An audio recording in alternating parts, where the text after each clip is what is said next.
ya los datos prácticamente, votos más, votos menos, un asambleísta más, un asambleísta menos, quizás eso puede variar hasta el 22 de marzo, que se ha planteado el Consejo Nacional Electoral como plazo límite para dar a conocer ya definitivamente los resultados, que reitero, no van a variar en que cambie uno u otro asambleísta la correlación de fuerzas en la Asamblea Nacional. El balotaje ya está diseñado, Noboa primero, Luisa González segundo, y ahora empieza a ver de dónde recluto los votos que necesito para ese 50%, sea de los nulos, de los blancos, de los de la propia Luisa González o del propio Noboa, o quizás los de ISA, los del Partido Social Cristiano, en fin.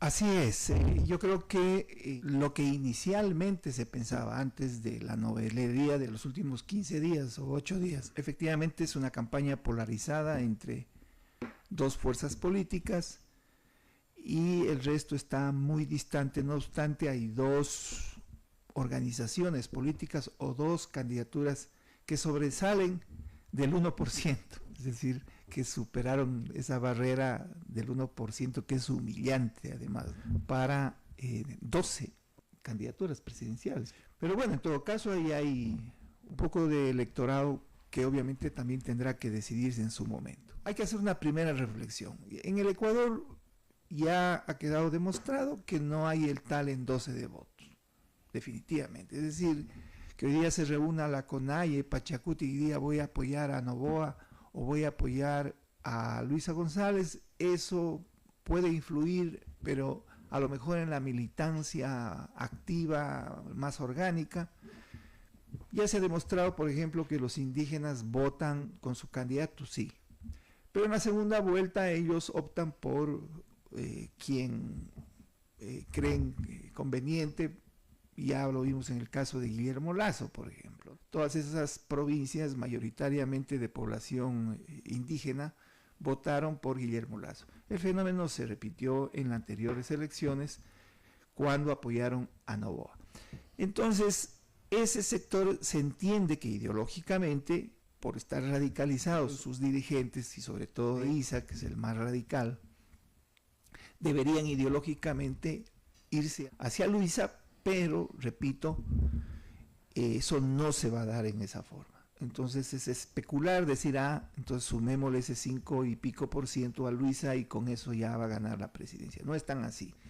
El tema de Andrea González, que estoy destacando del resto, porque el resto no hay nada que explicar, son votos anticorreístas definitivamente, en eso estoy claro, pero tampoco se puede decir que esos votos pueden ir donde en su totalidad. En su totalidad donde Daniel Noboa, porque hay un fenómeno, lo escuché en Politizados, que es una especie de antinoboísmo también, precisamente porque ven en Noboa la repetición de algunas de las prácticas autoritarias de Rafael Correa,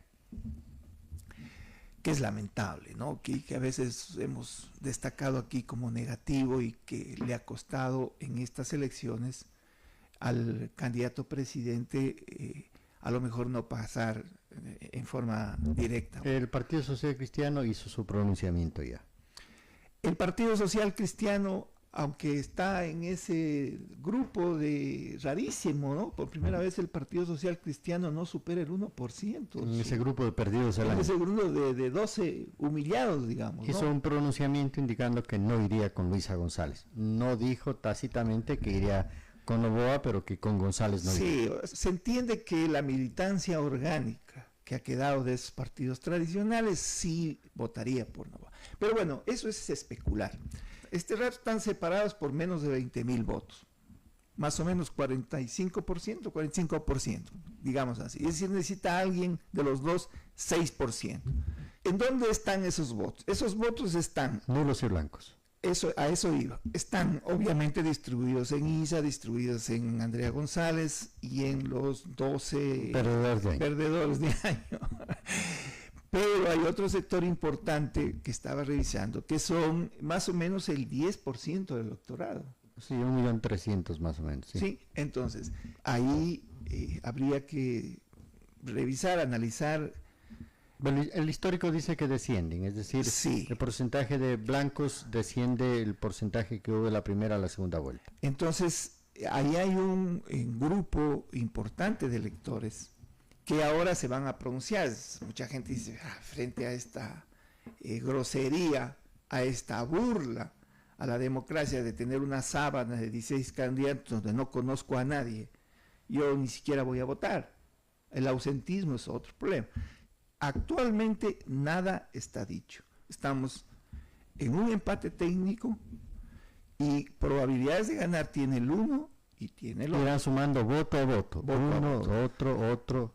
Desde el punto de vista de mi posición política, inclusive, usted sabe, yo en eso soy muy claro, no me hago el analista objetivo imparcial. Yo pienso que lo peor que le puede pasar al Ecuador es el retorno del correísmo, lo vengo diciendo muchos años y sigo pensando lo mismo. Entonces yo he considerado que Noboa debe rectificar.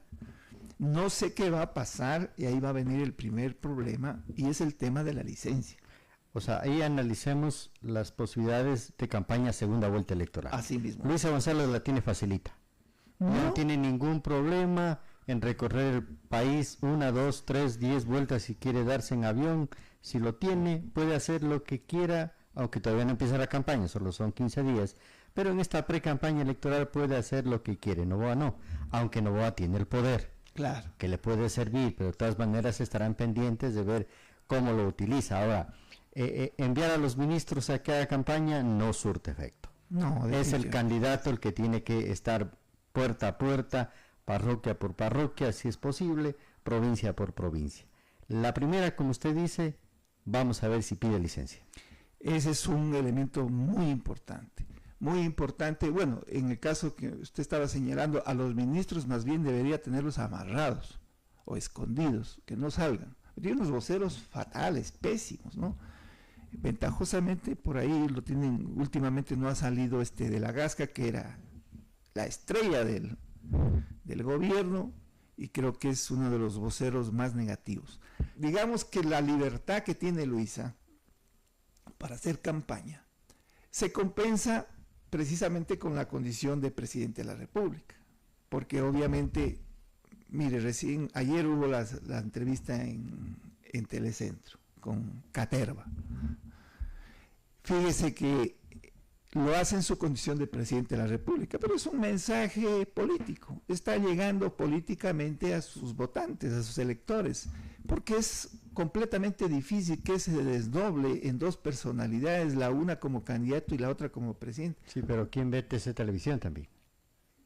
Bueno, pero es que eso se reproduce a nivel de las redes sociales, es una fuente de información que es utilizada por el equipo de campaña para reproducir varias cosas que ahí se digan.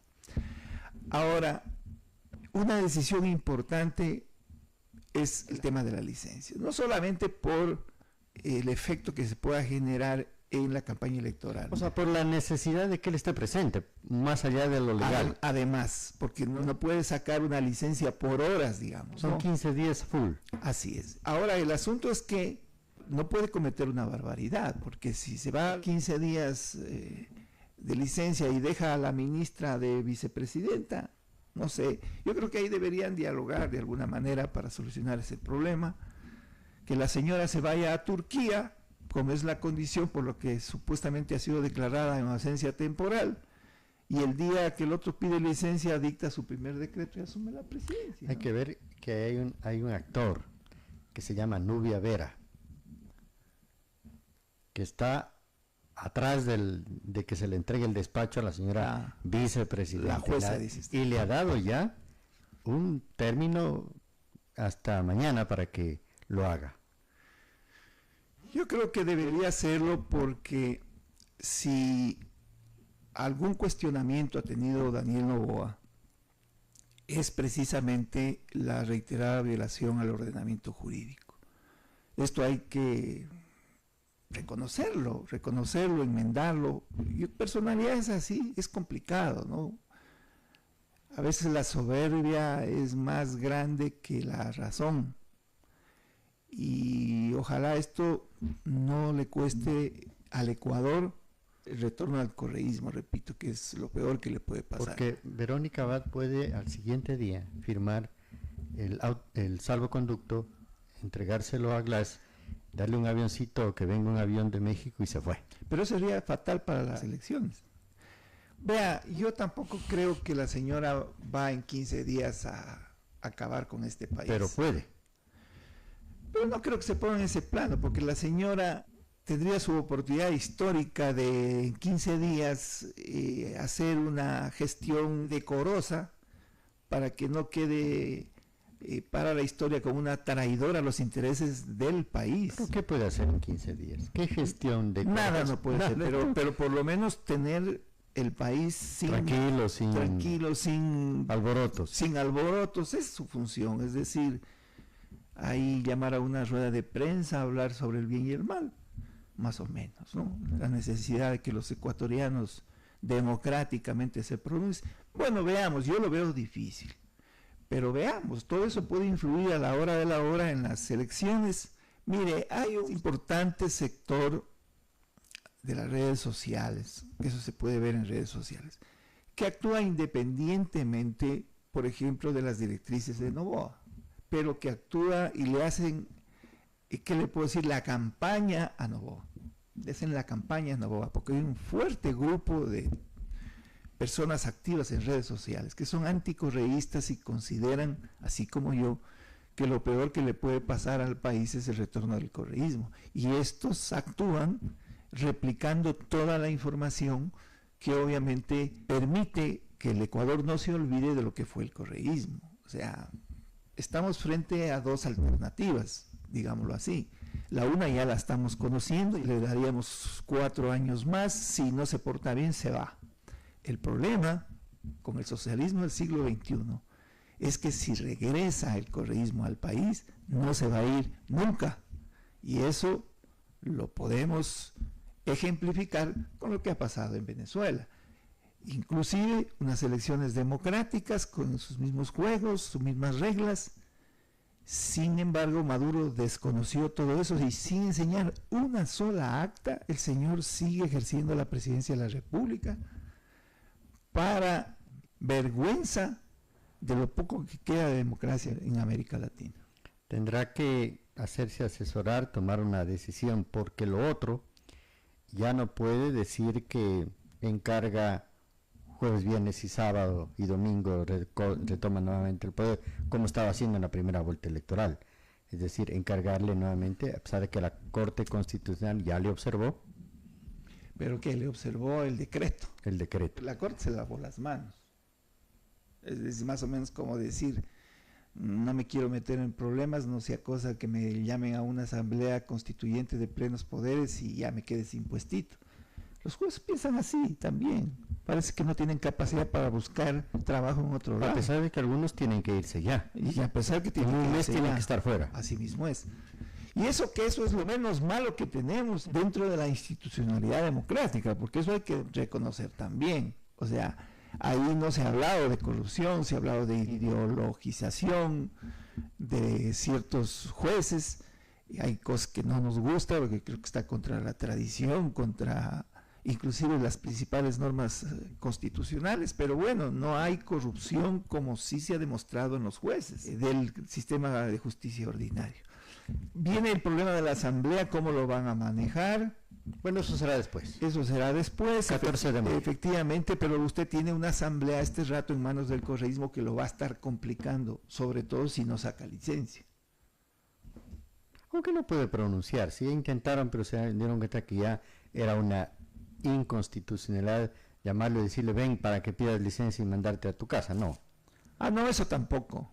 Pero los cuestionamientos van a venir obviamente de la propia asamblea, el momento que esté ya convocada la segunda vuelta y no tenga licencia. Vea, yo creo que por el bien del país y por el bien de la candidatura de Noboa, porque Noboa tiene que efectivamente pelear durísimo esta segunda campaña electoral. No lo puede hacer unas horitas, voy a estar en el palacio y otras horitas en la campaña. Tiene que meterse de cabeza, porque lamentablemente estas organizaciones se crean en función de una sola persona y no tiene quien replique su discurso. Es él y alrededor de él. Por ¿sí? más cartones que se pongan. Por más cartones que se pongan en el país, en donde gira la dinámica electoral. Así son lamentablemente las debilidades de nuestra democracia. Por el bien del país, desde mi modesto punto de vista, por todo lo que ha pasado ya en este país, desde esos asiados días del 2007 en adelante hasta el 2017, yo creo que el Ecuador tiene que optar por una alternativa que no sea la que ya conocemos, y esperamos que, repito, el candidato presidente reflexione, haga cuentas, vea los espacios electorales en los que puede crecer su propuesta, y pues que los resultados finalmente sean los mejores. En todo caso, así es la democracia, este es el juego de la democracia. El Ecuador tendremos que respetar la voluntad popular expresada en las urnas, y pues pase lo que pase, pues seguiremos luchando por lo que creemos, una democracia. Creemos que es el único sistema político, creemos en el Estado de Derecho, creemos en la libertad, y no estamos de acuerdo ni con la corrupción ni con la mafia. Un último tema post-sufragio. Yo estoy convencido, primero, que no habrá exit poll, no habrá conteo rápido, no habrá absolutamente nada preliminar al día 13 de abril, 17 horas, nada de eso, por lo que hemos tenido ya en la primera vuelta electoral. Luego, ya una vez ir contando voto a voto, no se sabrá hasta el día siguiente quién va primero y quién va segundo, cuántas urnas van a abrir, cuántas juntas van a pedir que se recontee, etcétera. Va a ser largo el proceso. Lo que quisiéramos es que, aparte de estos problemas que estamos conversando, no exista la inseguridad que el ecuatoriano tiene respecto de su Consejo Nacional Electoral. Hay una desconfianza y una serie de dudas de que hay fraude electoral a través del sistema informático. Yo creo que eso debe transparentarse, traer una comisión internacional para que pueda vigilar el escrutinio de los votos, digamos, la contabilización de los votos, porque es lo que más preocupa. Yo creo que es lo más grave, que a través de un fraude informático, porque hay cosas que se pueden hacer que nosotros no tenemos ni idea, porque no somos técnicos en la materia, para que se respete la voluntad popular, cualquiera que ésta sea. Si el Ecuador opta por regresar al correísmo, pues ya esa es la voluntad popular, pero no queremos que nos estén tomando esa decisión a través de la manipulación del sistema informático. Eso es lo importante. Yo creo que la necesidad del voto responsable, los medios de comunicación tienen que jugar un papel. No estamos diciendo que se pongan al lado de uno ni al lado del otro, pero es la oportunidad de difundir las diferentes posiciones. Hay que ver qué representa lo uno, qué representa lo otro. Y ojalá tengamos resultados por lo menos respetuosos de la voluntad popular. Hay que ver las decisiones que se toman ya en estos días. La campaña arranca finales de marzo, sería la campaña electoral los 15 días. Hay bastante tiempo de que hasta que inicie la campaña electoral para hacer campaña. Por eso digo que Luisa González la tiene más fácil, porque ella no tiene ninguna atadura, sino trabajar específicamente su campaña electoral, en su recorrido. Al presidente le va a ser bien difícil. Yo creo que se concentrará Manabí, Guayas, Esmeraldas y tal vez algo en Pichincha, y al resto del país imposible que lo pueda visitar, salvo que en visita oficial venga la próxima semana a firmar el contrato de los estudios de la Loja Catamayo, por decir algo. Mire, el tema regional no lo hemos topado, la situación está muy marcada. La sierra está con Novoa, la costa está con Luisa González. Eso no quiere decir, y ahí hay una manipulación de la información, eso no quiere decir que todos los que votaron por Luisa González son narcotraficantes ni que son delincuentes. Nadie ha dicho eso. Lo que sí se ha dicho es que hay que estudiar ese caso, no ahora, porque lo único que se va a hacer es complicar lo que se esté investigando, pero ¿por qué los sectores donde hay mayor delincuencia votan por la candidatura de Luisa González? Eso es una realidad que no... O las cárceles mejor para... O las cárceles. Es una muestra representativa, muy representativa 9-1 de lo que está pasando. Las señoras sacan 91.1% del electorado. Entonces, se podría decir que el crimen organizado transnacional estaría mejor con el correísmo que con Noboa. No estoy diciendo que los que votaron por Luisa son delincuentes. Lo que estoy diciendo es que estoy casi seguro que la mayoría de los delincuentes votaron por Luisa González. No es lo mismo. Doctor, estaremos hablando de aquí en adelante a ver qué sucede. Gracias por habernos acompañado. Gracias a usted, Lenin. Un cordial saludo a la ciudadanía.